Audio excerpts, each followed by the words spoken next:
At syempre dahil kainan ang pupuntahan natin, kailangan meron tayong kasamang celebrity judge para kikilatisin ang pagkain. Ito ay mahilig kumain at siya din ay mahilig. Mahilig tingnan. Masarap din, tingnan. Masarap Tama, di ba? Masarap siyang kumain eh. Oo, yun na yun. Please welcome my good friend, Christian Bautista. Hello! Wow, hindi handa. Hindi handa. Hindi ka May prepared. kutsara. May tuyo kang dala.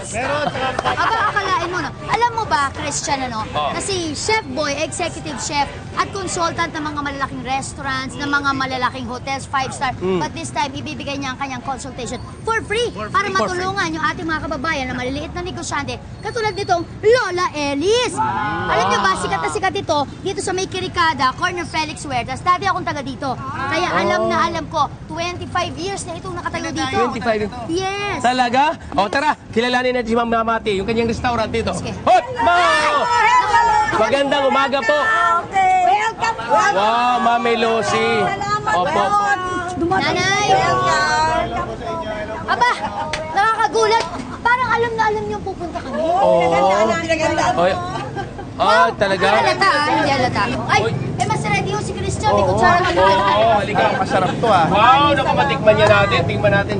Pwede man tikman to? Opo, yan po kami mga specialty for 25 years. 25. Parang kasing edad ko lang, 25 Wow, years. ako parang rin. tayo Parang, medyo 1 year. Ah, 1 year lang. Ako, mga less than 1 year lang. Pero alam niyo po ba, nabagit ko nga po sa kanila na taga dito po kasi ako, Kirikada, natira ako dito sa May Tondo. Kaya alam na alam ko, ito ay sikat na landmark. Dito po, sa Bay Bambang. At pero ito, in totality, gano'n na po katagal ang Lola Elis talaga? Magka 25 years po kami sa November 15. So this November, 25 years na po kayo. Paano po ba nagsimula ang Lola Elis? Simula ko to sa isang maliit na booth, parang 13 customers lang po. Tapos hanggang lumaki po. Dito dati lang ako nakatira sa likod, kaya lumipat na ako, hanggang lumaki siya ng lumaki. 25 years ago. Wow! Ngayong November, about 25th year na lang, can you imagine? Anniversary. Parang sintaon ko lang, I'm 25 now. Ako naman di ako ganyan kasunungaling. Mga isang taon na lang. 26. Walang masabi. Less than 25 ako. Okay. 25 years sa pagluluto. Pero, ang isa pa po dyan, 24 hours study. So, paano po ang shifting? Ang shifting namin, ang mother ko sa umaga, 8 to 11, tapos kami ako hanggang gabi, tapos napapaldan ako ng husband ko, tapos yung anak ko. Pamilya. Family mo.